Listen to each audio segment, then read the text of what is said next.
Chers élèves, bonjour.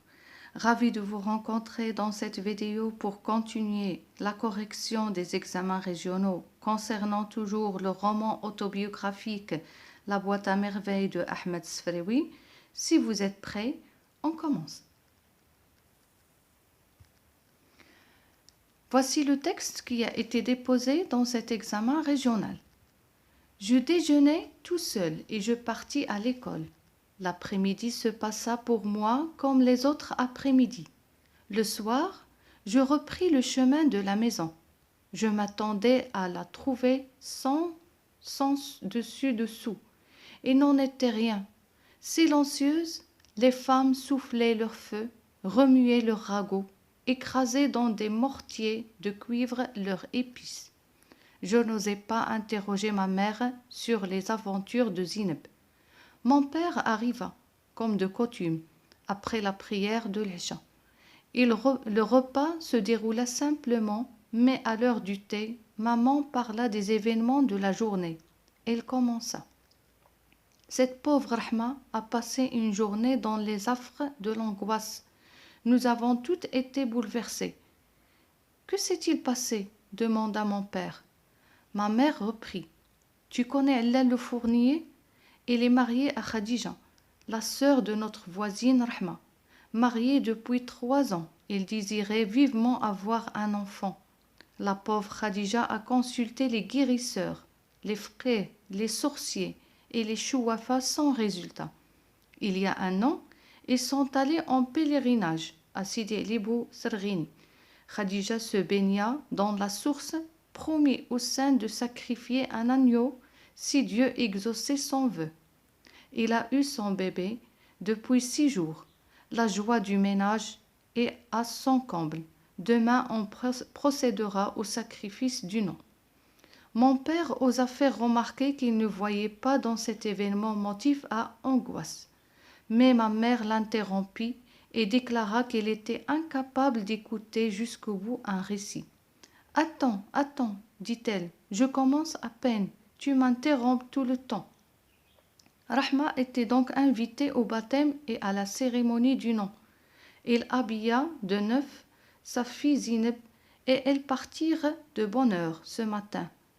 Elles passèrent par Mishatine, Sfarin et Louetine. Tu ne vas pas citer toutes les rues de Fès, dit simplement mon père. Je pouffais de rire. Des yeux sévères se fixèrent un moment sur moi et ma mère reprit. Ils arrivèrent à Sif. La foule barrait le chemin. Un marchand vendait des poissons frais. Les gens se battaient pour se faire servir. Rahma et sa fille furent prises dans les remous de cette courue. Une fois à l'air libre, Rahma rajusta son haïk et constata la disparition de Zineb. Elle appela, cria, ameuta la foule. Les gens vinrent au secours de la mère affligée, mais la fille restait introuvable. Rahma revint tout en larmes. Nous la consolâmes de notre mieux. Allah le jardinier se dépêcha de prévenir le mari de Rahma. 2 crieurs publics parcoururent la ville en tous sens, donnèrent le signalement de la fille, promettant une récompense à celui qui la ramènerait à ses parents. Pendant ce temps, nous, faibles femmes, nous ne pouvions que pleurer, offrir notre compassion à la malheureuse mère. J'avais le cœur gros. Fatima Bziouia et moi nous partîmes à Moulay Idriss. Dans de pareilles circonstances, il faut frapper à la porte de Dieu et de ses saints. Cette porte c'est toujours devant les affligés. Une vieille femme surprit notre douleur et nous en demanda le motif. Nous la mîmes au courant du triste événement. Il nous emmena à Darkitoun, lieu d'asile de toutes les abandonnées. Là, nous trouvâmes Zineb. La Mqaddama l'avait recueillie et nourrie pour l'amour du Créateur. Elle eut un riel de récompense et nous la remerciâmes pour ses bons soins. Rahma retrouva toute sa gaieté lorsque sa fille lui fut rendue. Louange à Dieu, termina mon père. Prépare le lit de cet enfant, ajouta-t-il. Il tombe de sommeil. Donc, toujours la première chose à faire, c'est essayer de chercher les mots-clés qui peuvent nous aider à mieux comprendre le texte. Si vous avez remarqué, on parle d'un baptême, on parle de la disparition de Zineb, on parle de Rahma qui cherchait sa fille partout. Puis on parle aussi de Fatma Bziouia et Lalla Zoubida qui ont trouvé Zineb qui a été disparue. Donc, on peut comprendre facilement que ce texte se situe dans le chapitre 3, la disparition de Zineb. On commence par les questions de l'étude du texte. Première question. Relisez le texte et répondez aux questions suivantes. Donc, vous avez des informations. Ahmed Sfrewi est un écrivain marocain d'expression française. Pour répondre, vous pouvez choisir parmi les informations suivantes. Donc, si vous avez fait attention, dans la correction de l'examen régional 4, on a eu à peu près la même question. On nous a donné une liste d'informations pour compléter les questions. Première question, quand et où il est né? Bien sûr, il est né en 1915 à Fès. Citez une de ses œuvres autres que la boîte à merveilles. Donc, Rêver du Maroc. Quand est-il mort? Il est mort en 2004. D'après votre lecture de l'œuvre, pourquoi Sidi Mohammed s'attend-il à trouver la maison sans dessus-dessous? Car Zineb avait disparu, ou bien à cause de la disparition de Zineb. Donc, à cause de la disparition de Zineb, toute la maison se trouvait bouleversée et inquiète. Question 3. Relevez deux comparaisons employées dans le passage allant du début du texte jusqu'à les événements de la journée. Vous allez essayer de relever deux comparaisons dans ce passage. Ce n'est pas dans tout le texte, mais dans le passage qui commence de le début du texte jusqu'à les événements de la journée. Vous avez l'après-midi se passa pour moi comme les autres après-midi. Donc vous avez le lien ou bien l'outil comme. Mon père arriva comme de coutume après la prière de l'Isha. Donc dans les deux phrases, on a l'outil comme de comparaison. Deuxième partie de la question, quelle idée chacune de ces comparaisons met-elle en relief? Les deux comparaisons utilisées dans ce texte, on les a relevées. Donc maintenant, il faut expliquer quel est le sens de chaque comparaison. Ces deux comparaisons mettent en relief l'idée de la routine, la vie monotone, la répétition. Donc, l'après-midi se passa pour moi comme les autres après-midi, ça veut dire c'est l'habitude, la même chose, il n'y a pas de quelque chose de nouveau. La deuxième comparaison, mon père arriva comme de coutume. Coutume, ça veut dire habitude. Donc, les deux comparaisons nous donnent une idée de la routine, de la monotonie, de la répétition. Question 4. Selon Khadija, qu'est-ce qui l'a finalement aidé à avoir son bébé? Khadija, qui est la sœur de Rahma, elle attendait un enfant depuis longtemps. Mais quelle était la solution ou bien qui l'a aidé à avoir un bébé? Khadija croit que le pèlerinage à Sidi Ali Bou Srghini l'a aidé à avoir un bébé. Donc c'est un sanctuaire. Donc il croyait que la visite de Sidi Ali Bou Srghini, c'est lui qui lui a donné un bébé. Ou bien Khadija prétend que le fait de se baigner, ça veut dire nager dans la source de sang, l'a aidé à avoir son bébé. Donc tout ça fait partie de la superstition. Donc la visite d'un sanctuaire ou bien d'un saint en croyant que c'est lui qui l'a aidé à avoir un bébé. Deuxième partie de la question, est-ce que vous partagez la croyance de Khadija, pardon? Est-ce que vous êtes d'accord avec elle?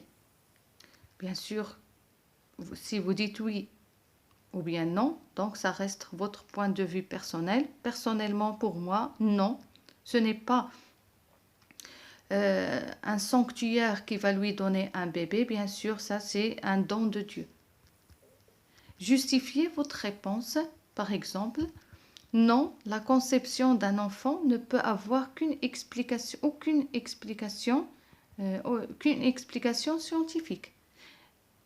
Ou bien vous dites oui, certaines croyances donnent de l'espoir à l'individu et l'aident à supporter les difficultés de la vie. Donc ça reste votre point de vue personnel.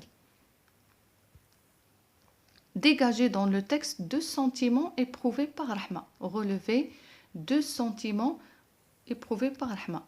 La tristesse et la joie. La tristesse au début parce qu'il a perdu sa fille et la joie à la fin parce qu'il a trouvé ou bien retrouvé sa fille. Qu'est-ce qui est l'origine de chacun de ces 2 sentiments? La tristesse, la disparition de Zineb. La joie, c'est quand Zineb est retrouvée. 6. Qui a retrouvé Zineb? C'est Lalla Zoubida et Fatma Bziwiya qui ont retrouvé Zineb à Moulay Idriss. D'après votre lecture de l'œuvre, que fait Rahma quelques jours après avoir retrouvé Zineb? Donc la réponse de cette question, elle n'est pas dans le texte, mais à partir de ce que vous avez étudié dans tout le roman. Que va faire Rahma quelques jours après avoir retrouvé Zineb? Elle va organiser un repas pour les pauvres ou bien pour les mendiants aveugles. Question 7. Quelle est, selon vous, l'intention du père dans sa dernière réplique? Dans la dernière réplique du père, qu'est-ce qu'il a demandé à Lalla Zoubida? Il lui a demandé de préparer le lit pour Sidi Mohammed. Donc, quelle est l'intention ou bien le but du père? C'est faire comprendre poliment à sa femme que c'est le moment d'aller dormir. Parce que vous savez que Lalla Zoubida est une femme bavarde. S'il continue à parler, il ne va pas s'arrêter. Et peut-être il va parler et raconter les événements toute la nuit. Donc le père, d'une manière polie et gentille, il a demandé à sa femme de préparer le lit de Sidi Mohammed parce qu'il est fatigué. Question 8. Les événements de cet extrait sont-ils relatés par un seul narrateur? Est-ce qu'il y a un seul narrateur qui parle dans cet extrait ou bien dans ce texte? Non, il y a 2 narrateurs. Justifiez votre réponse. Le narrateur principal, Sidi Mohammed, continue à raconter tout en laissant à sa mère raconter l'histoire de Khadija et la disparition de Zineb. On a 2 narrateurs. Le narrateur principal, bien sûr, qui est Sidi Mohammed. Le deuxième narrateur, c'est la mère. C'est elle qui raconte comment s'est passée la journée, comment, en parlant de l'histoire de Khadija qui voulait avoir un bébé, en même temps de parler de la disparition de Zineb. Le sujet de production écrite. On dit que les voisins, aujourd'hui, ne sont plus ce qu'ils étaient autrefois. Ils aidaient les vieux, les veuves et se comportaient bien avec les enfants. Aujourd'hui, chacun ne pense qu'à ses propres intérêts. Partagez-vous ce point de vue? Développez votre réflexion en vous appuyant sur des arguments et des exemples précis. Donc les mots-clés, on parle des voisins. Donc c'est une comparaison entre les voisins d'aujourd'hui et les voisins d'autrefois. Donc une comparaison entre les 2 catégories. Comment étaient les voisins au passé? Ils aidaient les vieux, les veuves, se comportaient bien. Mais aujourd'hui, chacun pense à ses propres intérêts. Donc vous allez essayer de rédiger un texte argumentatif. Vous avez ici un exemple.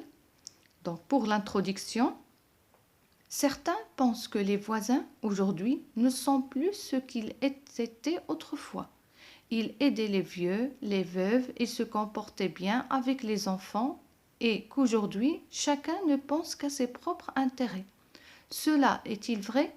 Pourquoi ce changement dans la relation de voisinage? Pour le développement, autrefois. Donc je vais commencer d'abord par parler de autrefois, comment étaient les voisins autrefois. Les moyens de divertissement tels que la télévision étaient rares. Les gens donc avaient plus de temps et communiquaient plus entre eux. Ils s'inventaient même sans occasion et parlaient autour d'un plateau de thé ou bien simplement devant les portes des maisons. D'un côté, les femmes ne travaillaient pas beaucoup à l'extérieur. Elles avaient donc plus de temps et pouvaient ainsi aller chez les voisins, rendre service et aider ceux ou celles qui ont besoin. Ainsi, les gens se connaissaient mieux et avaient confiance les uns en les autres. Ce sont les voisins au passé. D'un autre côté, la population des quartiers était moins nombreuse. Les gens se rencontraient souvent et se connaissaient bien. Et quand le besoin d'aide à une personne se fait sentir, tout le monde accourait et faisait de son mieux. Donc, c'est là les arguments de la première catégorie. Maintenant, aujourd'hui, la deuxième catégorie. Les choses ont changé. La vie est devenue chère et la femme est obligée de sortir du foyer pour travailler. Les gens sortent très tôt le matin et reviennent tard le soir. Ils ne se voient donc que rarement. Et quand ils sont chez eux, ils sont fatigués, se reposent devant la télé et se couchent tôt. Ils n'ont donc pas le temps de voir leurs voisins ni de leur parler et souvent ils ne savent même pas ce qui se passe à côté.